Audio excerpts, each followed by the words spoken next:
Bismillahirrahmanirrahim. Assalamualaikum warahmatullahi wabarakatuh. Alhamdulillah wassalatu wassalamu ala rasulillah wa ala alihi wa sahbihi. Bismillah.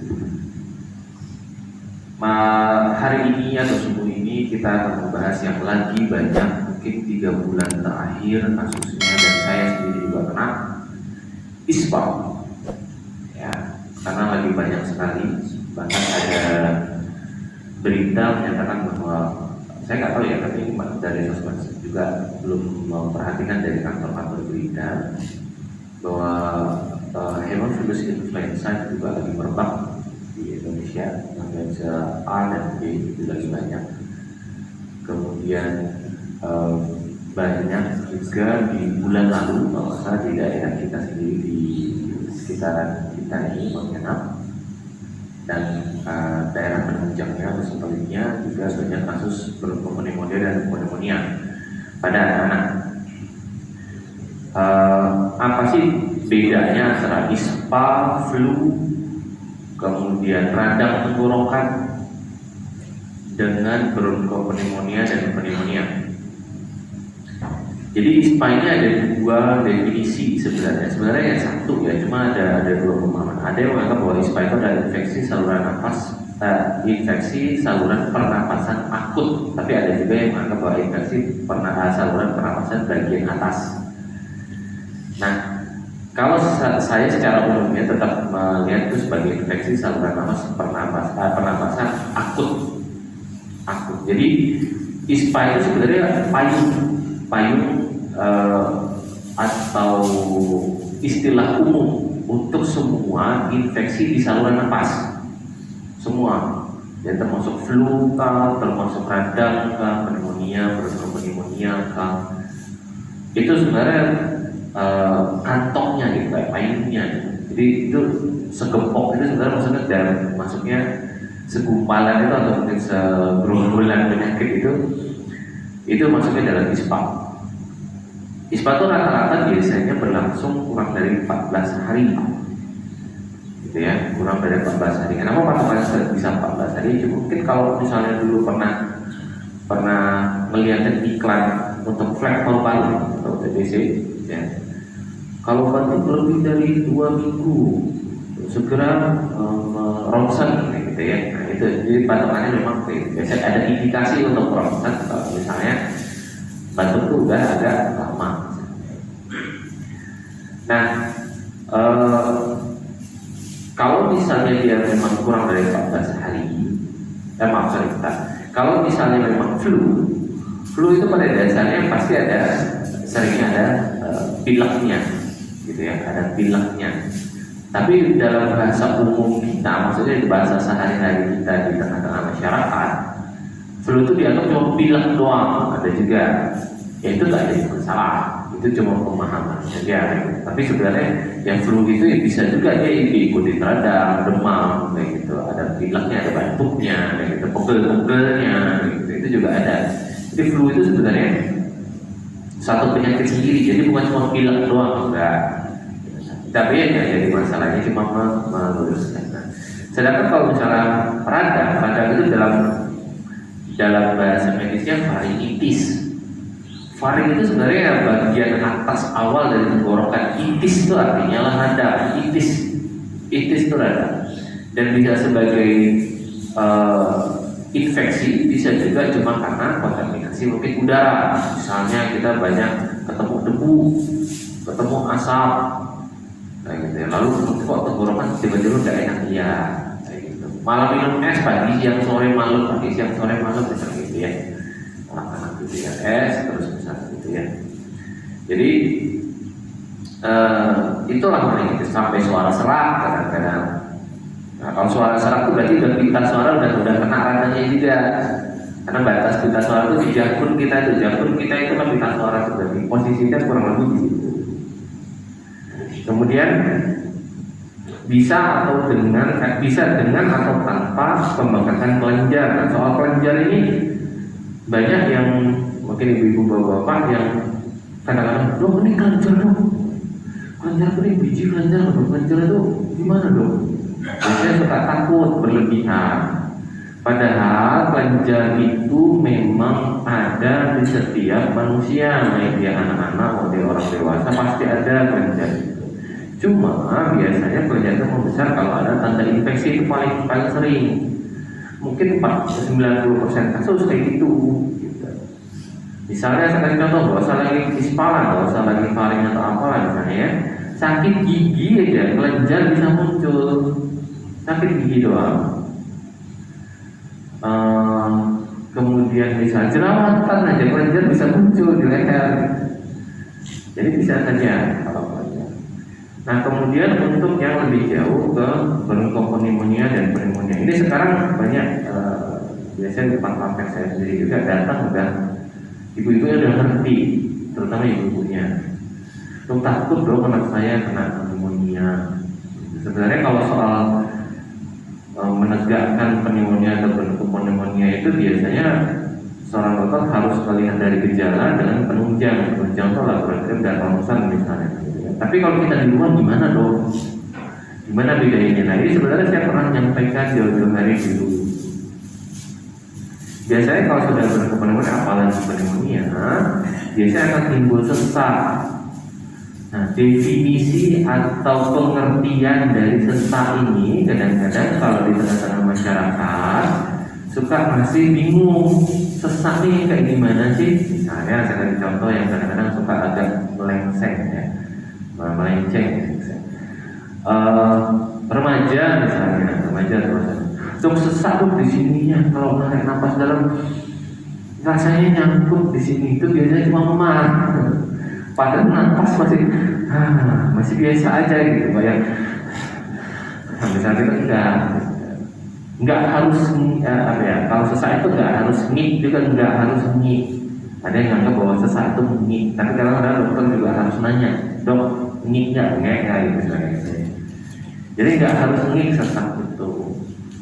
Ya, tapi bisa juga sesak itu masuk dalam. Lalu bagaimana melihat sesak itu yang gampangnya? Kalau dewasa sesaknya udah berat banget, saya pernah jelaskan. Dia anggaplah duduk, dia duduk itu akan namanya tripod position. Jadi memang dia kayak tripod gini, ketiga. Dia akan begini, ada nunduk sedikit. Gitu. Jadi duduk ya bukan duduk di kursi apa duduk di itu. Dia akan tripod position. Sampai susah tidur tuh biasanya. Jadi tiga gitu. Satu batang tubuhnya atau badannya, kedua tangan yang dia akan menundukkan gitu. Itulah kalau sesak hebat pada orang tua biasanya atau pada dewasa. Nah, tanda lain yang paling gampang dilihat itu biasanya narik nafasnya pendek, buang nafasnya panjang. Jadi nggak ada ini, nariknya pendek jadi emang itu bisa tanda sesak. Kemudian biasanya buang nafasnya ikut dari mulut keluar. Jadi pas buang nafas itu dia biasanya mulutnya agak terbuka sedikit. Oke. Jadi dia keluarinnya kadang buat dari apa namanya dari mulut gitu. Itu biasanya dari yang merokok, jadi yang merokok terutama yang cepat ya. Peringat jangan sampai kejadian ya. Biasanya kalau misalnya benar cuping hidungnya tuh kembang kupis. Pas ikut tarik nafas kembang nafas di sini cuping hidung dia kembang kupis cuping hidungnya itu kelihatan. Kemudian di sininya cekuk. Saya pernah ngeliatin anak kecil kalau misalnya di sini cekuk. Pas di bawah jangkung itu dia pas narik nafas itu dicekuk. Sampai kalau dia si pasien atau si sakit itu dia badannya agak kecil, selarusung iganya itu akan kelihatan. Narik garis iganya kelihatan. Kayak gitu. Nah, kemudian cepat ini tergantung umur. Kalau kita dewasa biasanya di atas 20 kali itu udah wanti-wanti. dalam 1 menit ya, dan hitungnya 1 menit full. Kalau repot rasanya tuh, aduh takut salah kok hitungnya kayak gitu. Jadi, pokoknya intinya ngeliatin jam yang ada detiknya, ada jarum detiknya, lihat ya dari angka 12 ke 12 dia berapa kali nafasnya gitu. Kalau memang dia lebih dari 20 kali, berarti benar nafas. Ini cuma sesak di sini, ulu hati, gitu kan. Terus ngomongnya masih anteng. Nafasnya nggak yang sampai 20 kali. Itu mama biasanya begitu, biasanya. Jadi rasanya kayak nyangkut, misalnya kayak gitu, biasanya cuma mah. Itu biasanya. Dan biasanya di dewasa muda atau remaja kayak gitu, dan jarang biasanya untuk keluhan nafas yang hebat, jarang. Walaupun ada. Nah, apakah dari ispa yang di atas saja, jadi kayak flu dan faring itu tadi, bisa turun ke bawah ke paru-paru, bisa jadi bronchopneumonia atau pneumonia, tergantung suka-suka kumannya mau ngapain. Jadi apa beda bronchopneumonia sama pneumonia? Gambarnya gampangnya gini. Kalau misalnya saya jadikan paru-paru itu, saluran itu seperti pohon besar, tapi pohon besarnya saya balik. Batang besar utamanya itu tenggorokan, kerongkongan, lalu bercabang, namanya bronkus. Ada bronkus, ada bronchiolus, terus sampai ujungnya itu namanya alveoli, itu daunnya gitu kan. Nah dia ke kiri sama ke kanan, kirinya ibu bapak ya, ke kanan. Kalau saya ini kan ke kiri saja. Jadi bercabang kayak gitu. Kalau dia sampai langsung ke semua ke daun-daunnya atau ke daging paru-parunya, itulah pneumonia. Tapi kalau dia nyebarnya cuma di ujung-ujung hampir mau ke daun sampai sedikit dari daun, itulah namanya pneumonia. Bagaimana tahunya dok? Ya dokter aja lah yang tahu bedanya. Lalu penyebabnya gimana dok? Ya semuanya bisa karena virus, bisa karena kuman, bisa karena jamur nih, jarang jamur. Kayak gitu. Bisa kalau misalnya dengan bronkitis misalnya gitu, itu bisa karena asap atau kimia, gitu ya, asap atau kimia. Jadi tanpa infeksi, cuma proses peradangan saja yang muncul, itu namanya bronkitis. Itu ada beda ya. Jadi bisa muncul seperti itu. Nah balik lagi sesak tadi, maaf ya agak loncat ya. Kalau anak-anak gimana dong? Kalau orang tua itu lebih dari 20 kali, pada anak-anak kayak gimana? Pada anak tergantung umurnya. Kalau dia baru lahir banget sampai 2 bulan, 3 bulan, itu nafas dia 60 kali 1 menit itu normal. Jadi memang cepat. Kayak misalnya ya, biasanya ada ibu datang sih, anak-anak kan umur tahun 3 sampai 5 tahun. Dok, anak saya demam dok, jantungnya deg-degan. Cepat banget, anak-anak tuh jantungnya memang cepat, memang lebih cepat daripada kita. Kita tuh di bawah 100, anak-anak tuh kalau umur segitu bisa di atas 100. Ditambah demam setiap ada demam 1 derajat naik itu, denyut nadi itu bisa nambah 10. Jadi pasti akan lebih cepat lagi. Jadi cepat itu nggak usah terlalu panik juga, tenang. Demam apa baru sehari, misalnya nggak usah panik. Jadi kalau memang dia nafas, balik ke nafas tadi ya. Kalau masih bayi nafas yang misalnya dia 2-3 bulan lebih dari 60, nanti takutnya ada problem. 1-5 tahun itu mungkin bisa sampai 40. Jadi 30-an sekian paling sering. Kalau 5 tahunan itu biasanya 30-an atau 30 ke bawah. Kayak itu jadi 5 tahunan. Masuk dia usia sekolah, gitu, dan itu udah mirip-mirip kayak kita tuh 18, 20. Nah kalau kita tuh biasa rata-rata 16 biasa dalam satu menit 16 kali tarik nafas tanpa kita sadari ya. Jadi sesak itu gampang kok, di rumah bedainnya gampang, nggak perlu langsung dokter pasti dulu misalnya sesaknya sesak memang nafas atau. Nah membedakannya dengan sesak jantung itu juga berbeda ya. Itu harus ditelaah lebih jauh. Oke, saya rasa itu saja. Mungkin langsung ke sesi tanya jawab boleh. nanya di luar dari konteks materi tidak apa-apa boleh ya. Gitu. Baik, terima kasih dok atas penjelasannya tentang ISPA dan sejenisnya yang berkaitan dengan keadaan kita, mungkin itu kita. Mudah-mudahan kita tidak sakit sesak napas disebut dengan ISPA. Saya ingin tanya tentang ini dok. Apa bedanya kuman dan bakteri ya, yang menimbulkan penyakit bagi manusia? Karena memang mungkin tidak kelihatan gitu kali atau kelihatan tidak antara kuman dan bakteri.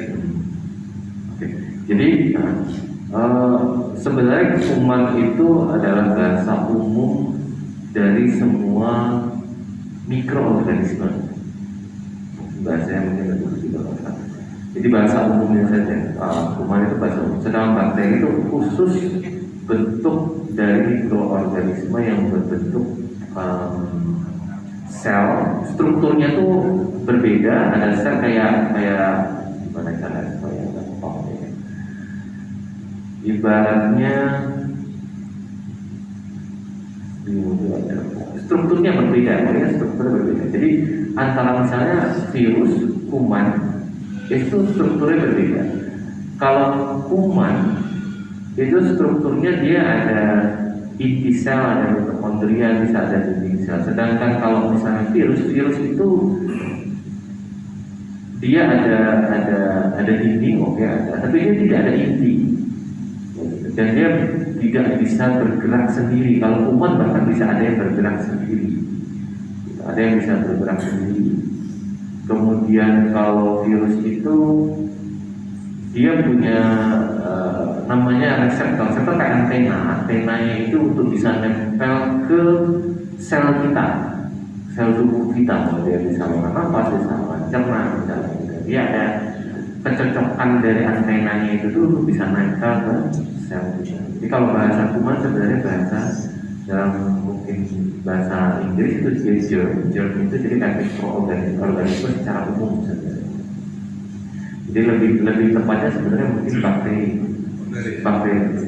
Ada orang masuk cerita dulu ada kuman, masuk dia batuk tuh ada virus misalnya. Iya. Atau dia flu atau bilang jangan dekat-dekat itu ada virus. Iya. Itu sebenarnya lebih ke bahasa umum. Kalau kuman itu sebenarnya lebih ke bahasa umum. Jadi bentuknya bisa macam-macam, bisa kuman, bisa virus, bisa gitu.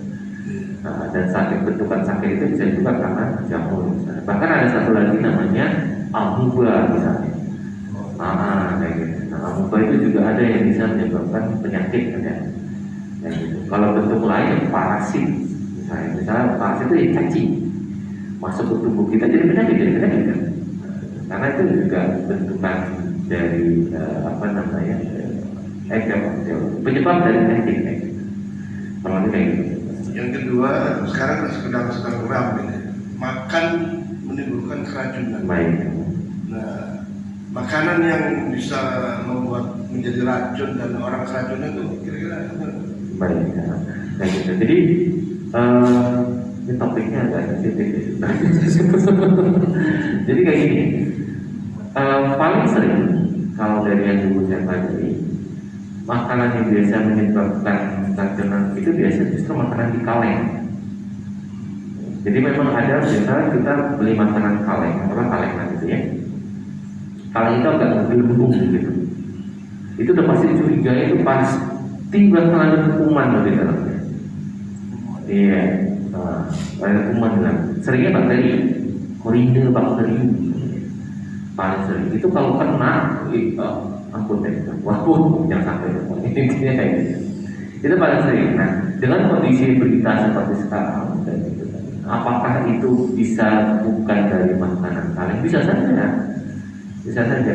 Karena memang pada dasarnya kuman itu kan ada di mana-mana, di udara pun ada, di alat masak bisa, di air bisa, batu es aja bisa.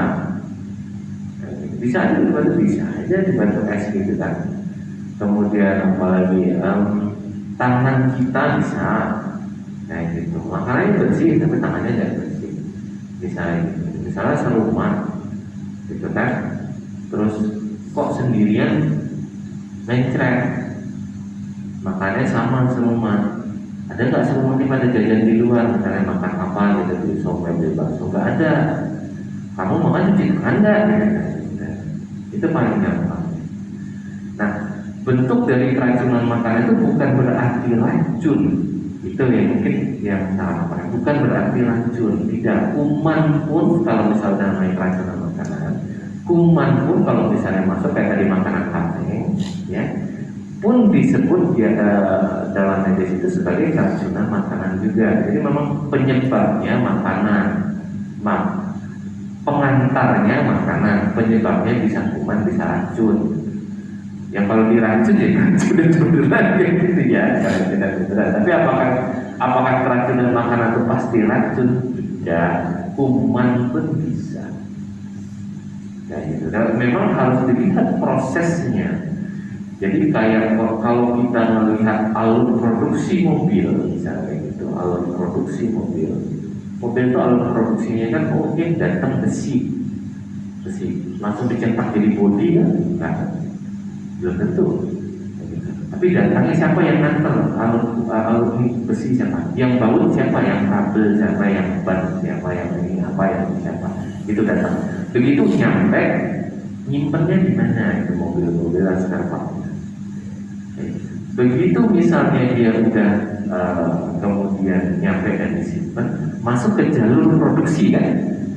Nah, produksi line ya, kalau dalam mobil itu. Nah, produksi line itu dia pas jalan bergerak, itu gimana? Siapa yang ngerjain? Prosesnya kayak gimana? Kayak gitu. Sudah bener nggak masangnya? Masang bautnya ada yang melengseng nggak? Kayak gitu. Begitu melengseng jalan betul-betul copot badannya misalnya kayak gitu. Kurang lebih sama. Namanya jadi ada production line-nya itu kayak gimana? Sampai dia end product keluar, produk ini end productnya kayak gitu. Jadi apakah proses kuman itu bisa datang kayak gimana?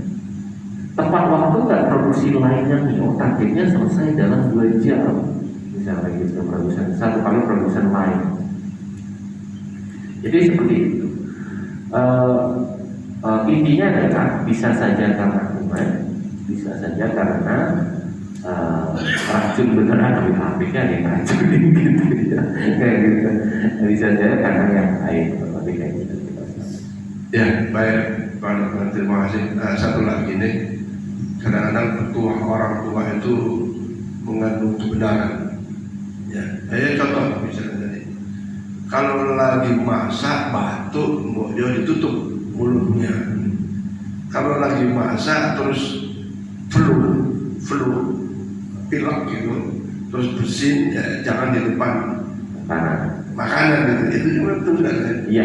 Artinya dia batuk kemudian dia menyemprot udara ke makanan, betul, bisa menimbulkan kuman terus, sehingga ketika orang itu makan bisa jadi tertular. Iya, betul. Jadi ada penelitian menyatakan kalau misalnya 1 kali batuk itu mengeluarkan sekitaran 40.000 atau 4.000 partikelnya ya, partikelnya bisa ikutan air liur dan segala macam bersetak kuman itu. Saya 40.000 atau 40.000. Kalau bersih 1 juta partikel yang keluar. Jadi banyak sekali.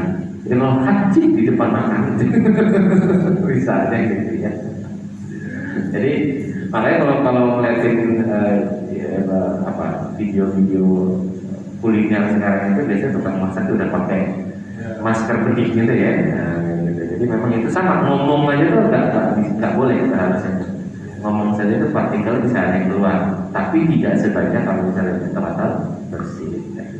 Gitu Mas. Baik, sudah saya tanya. Mungkin yang lain? Iya Mas. Iya Bro. Siap. 2 yang ingin saya tanyakan Dok. Yang pertama terkait dengan flu tadi itu. Saya perhatikan setelah umur 35 tahun ke atas, saya tuh jarang minum es. Tapi kalau kena air hujan tidak pakai topi, itu gampang kena flu batuk. Itu penyebabnya apa Dok? Apakah kekebalan tubuh berkurang atau air hujan tadi keminum, itu satu. Yang kedua, kebiasaan tidur berdengkur. Nah, apakah itu kecapean, terlalu capek tidur, atau tidurnya terlentang, atau apa Pak Dokter? Dari penyakit Pak. Makasih Dokter. Iya, baik. Jadi kalau soal air hujan di umur, kalau dibilang umur iya betul. Biasanya pada saya 40 tahunan ke atas mulai terasa, mulai agak beda lah, kena air dikit kan rasanya salah. Tapi kalau kuliah tidak cuma umur dan si air hujan saja, paparannya kayak gimana? Paparan itu ibaratnya kalau kita nyenter orang top gitu, ini nyenternya pakai senter yang terang banget tapi yang biasa aja. Itu paparan. Kita terpapar oleh si kuman itu banyak apa sedikit gitu kan sih. Jadi kalau misalnya memang kena, oh hari ini nggak sakit, gitu. Mungkin paparannya sedikit, itu satu. Oh paparannya banyak tapi daya tahan tubuh lagi oke, tidur cukup, makan oke, perasaan happy, gitu. Karena psikis pun itu mempengaruhi kekebalan tubuh. Gitu. Jadi itu pengaruh semua. Dengkur ini pahami dulu kondisi terjadinya itu gimana. Karena saya sendiri juga dengkur. Jadi dia itu karena posisi pada saat terlentang itu lidah itu turun ke belakang. Atau dia turun. Jadi pada saat tarik nafas kita, pas buang itu kan karena kan dia ketutup nanti itu. Ini ada kerongkongan, ada tenggorokan. Tenggorokan itu di depan ya, ini depan di belakang. Ini tenggorokan. Jadi pada saat lidah itu lagi mundur ke belakang, dia tutup. Dia mau masuk bisa, yang pas mau keluar dia karena ketutup dia getaran. Belum lagi kalau misalnya pada anak-anak ya, amandelnya gede banget. Tambah susah itu gitu dengkur. Kalau anak-anak amandel gede banget, lalu mendengkur, pertimbangkan untuk diambil. Nah kalau misalnya paling simpel kondisinya kayak gimana? Kondisinya itu yang tidur miring betul. Karena apa? Karena supaya lidahnya enggak ke belakang aja tadi. Itu paling simpel. Itu langsung miringin aja paling. Dok kok miring juga masih bunyi piye? Kayak gimana kebingungan ya kayak gitu ya. Nah itulah biasanya kalau mungkin pernah lihat ada dulu tersangka terus pakai masker, terus akhirnya bisa ditangkap juga gitu ya. Setelah dia tabrakan kan dia siapa ya orang di pasar itu. Wah kayak gitu. Nah itu alatnya. Jadi kayak pakai masker sampai di 6 arah atau 4 arah gitu. Kemudian dia tidur dengan masker itu. Saya lupa nama. Jadi dia diberikan tekanan tinggi sedikit, tekanan atmosfer sedikit lebih tinggi supaya aliran udara itu sedikit lebih besar membuka saluran nafasnya bagian atasnya gitu. Kayak gitu. Dan itu ya memang terbukti efektif. Cuma bisa dibilang pengobatan itu sejauh ini masih terlalu eksklusif. Intinya mahal. Kayak gitu ya. Kurang lebih kayak gitu. Jadi betul tidur miring itu satu sisi sunnah Rasulullah, sisi lain bisa menghindari dengur. Silakan Pak Rodis. Assalamualaikum warahmatullahi wabarakatuh. Saya itu dari dulu flu ya. Kalau cuaca tertentu biasa datang kambuh. Tapi kalau cuaca yang bagus, tidak hujan, tidak apa, hilang sendiri. Jadi kan tidak mungkin saya tiap hari minum obat. Tapi kadang datang, kadang tidak. Apakah itu namanya alergi atau dulu saya pernah periksa ke THT juga, katanya. Kata kawan kan polip apa ya? Diperiksa mah nggak ada. Cuma kalau datang cuaca yang nggak bagus, wah itu langsung kambuh tuh. Gimana sih? Ya baik. Itu memang belum tentu polip, tapi betul alergi bisa. Jadi khasnya biasa alergi kayak gitu. Dia tuh alergi itu paling sering kalau misalnya bentukannya dia pilek, kayak gitu ya, atau dia batuk atau bersin. Itu biasanya dua paling sering, dingin dan debu. Simpelnya misalnya pagi bersin gitu, begitu siang hilang, kayak gitu ya. Agak lebih enak. Kemudian kalau misalnya dia di rumah, mungkin anggota keluarganya lagi nyapu, langsung wajib gitu. Gitu ya. Nah, itu kalau dari lingkungan. Nah, kalau dari faktor orangnya sendiri, gejala paling gampangnya paling gampang. Bersihnya akan berkali-kali. Berkali-kali itu bisa 4 kali haji gitu. Iya, seringnya begitu. Kalau cuma haji sekali, entah nanti jam berapa lagi haji sekali memang enggak. Nah, bagaimana membedakannya dengan pilek dan bersin sakit gitu ya. Nah, kita harus tahu sendiri juga batasan kita. Kalau kita udah tahu biasanya pagi itu enggak bersin-bersin, pagi itu bersin-bersin, siang enggak bersin-bersin, lalu pas siang cuaca lagi panas berdentang gitu kan, kok tiba-tiba bersin-bersin, bisa jadi lagi mau belum tapi mau sakit bisa saja. Lalu hubungannya dengan polip gimana apa? Kok kan nggak ada polip dong? Kan kenapa? Bersin? Ya pasti memang ada polip. Ada film alergi itu bisa membentuk polip, bisa, bukan pasti dan harus ada. Ya, jadi polip itu nggak harus ada. Kayak gitu. Kurang lebih kayak gitu. Baik, teman-teman sekalian, yang pasti bersin itu satu kenikmatan. Ya, betul. Ada saya merasa memang kita pun ada suatu ketika bersin itu rasanya enak gitu kan ya, apa ya. Maka Rasulullah ngajari ketika bersin mengucapkan alhamdulillah, dan yang mendengar yaitu dikasih petunjuk Nabi Rasulullah juga harus menjawab yarham yarhamkillah kalau ibu-ibu ya, ibu-ibu menjawab, ibu atau ibu yang bersin dijawab yarhamkillah, yarhamkallah, yarhamkumullah. Dan karena ini doa semoga dirahmati bagi orang yang bersin, maka yang bersin menjawab lagi ya hatiku, masya Allah, nikmat itu. Tapi kalau terlalu sering bersin bisa jadi itu penyakit gitu, penyakit harus diobati. Silakan ibu, ada yang ingin tanya ya, Bu Faras. Izin bertanya, ini tentang penggunaan antibiotik dok. Kemarin sempat sakit, terus masih belum sembuh, kemudian datang lagi. Di atas saya kasih antibiotik ya kata dokter. Nah antibiotik ini kadang udah merasa enakan tuh masih sisa dok. Nah bagaimana itu dok? Apa penggunaan antibiotiknya? Kalau kelupaan masih ada sisa 2 gitu, bolehlah kita lanjut gitu dok. Terima kasih. Assalamualaikum warahmatullahi wabarakatuh. Pemberiannya itu biasanya akan diberikan kalau si dokter memang curiganya kuman, bakteri. Jadi memang dia bukan virus gitu, itu diberikan. Kemudian apakah lebih baik dihabiskan? Ya, betul. Memang lebih baik dihabiskan walaupun kondisi sudah enakan. Kenapa? Namanya mencegah resistensi kekebalan dari kuman. Saya kasih contoh. Kalau misalnya seorang kena TBC, misalnya ini cuma contoh saja kan, misalkan kena TBC, dia harus minum obat biasanya minimal 6 bulan. 6 bulan. Nah pada saat 6 biasanya nih sering, bukan selalu ya, sering, beberapa kali saya ketemukan kasusnya 2 bulan minum obat capek, jemu, bosan, pastilah minum obat 3-4 biji sekaligus, kadang bikin enak, minumnya setiap hari. Udah ngerasa enakan, lalu dia berhenti dalam 1-2 bulan, ngerasa makan dan enak, udah bisa ngerokok lagi ya. Saya tahu udah ketemu kayak gitu.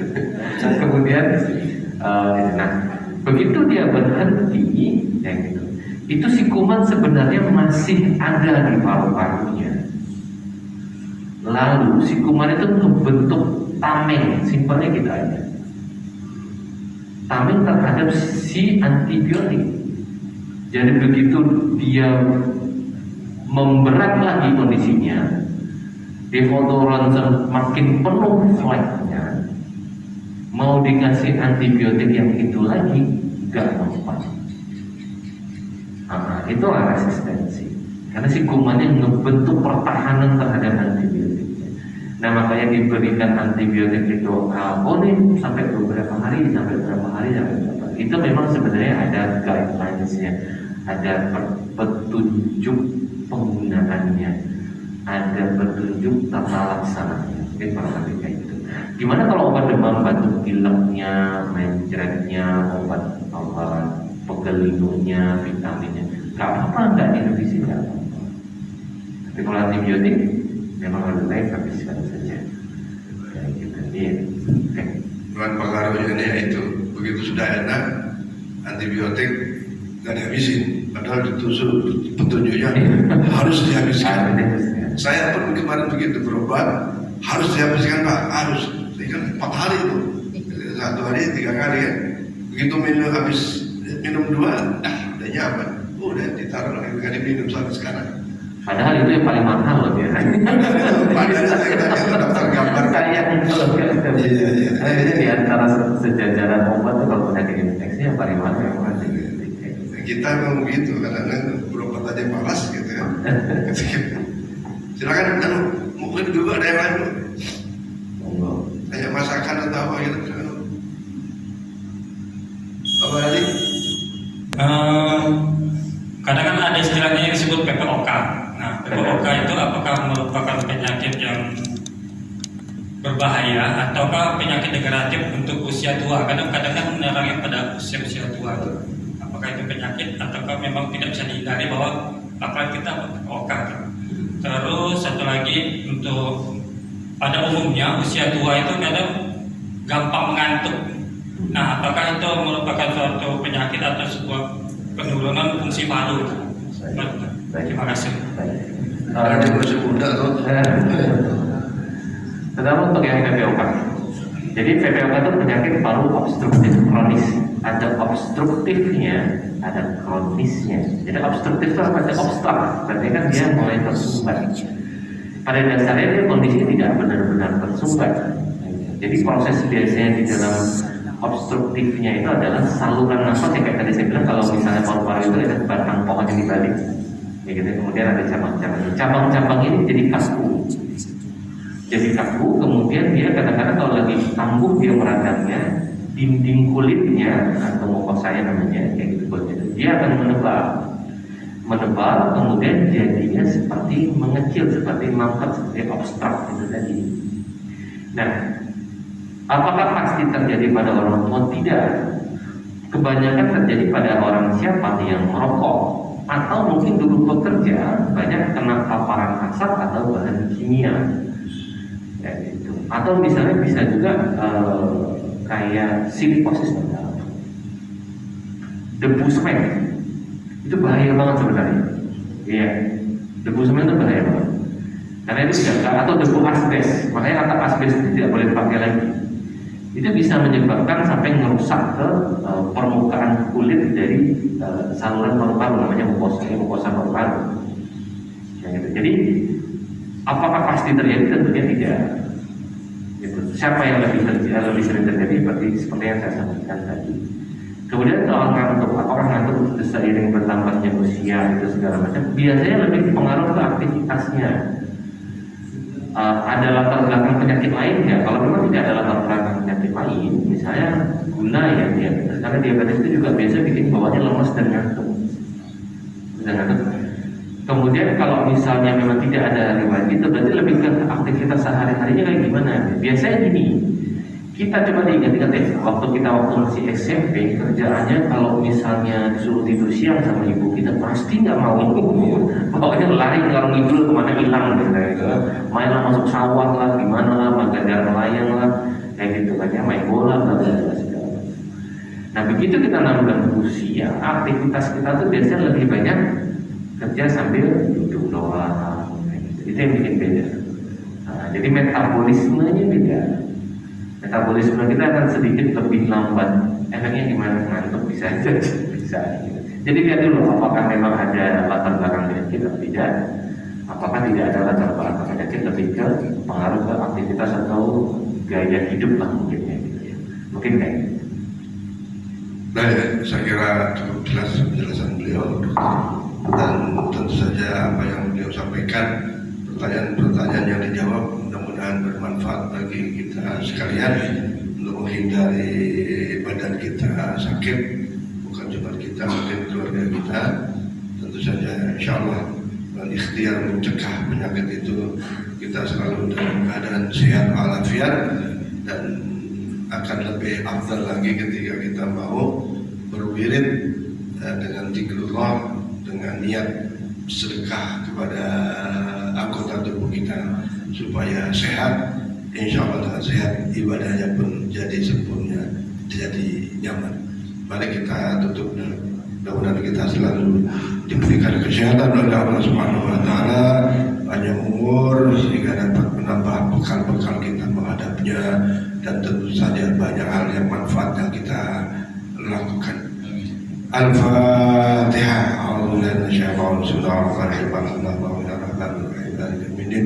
Iyyaka na'budu wa iyyaka nasta'in shiratal mustaqim shiratal ladzina an'amta 'alaihim ghairil maghdubi 'alaihim waladdallin. Amin amin. Fa ya karim fa ya rahman ya rahim irhamna.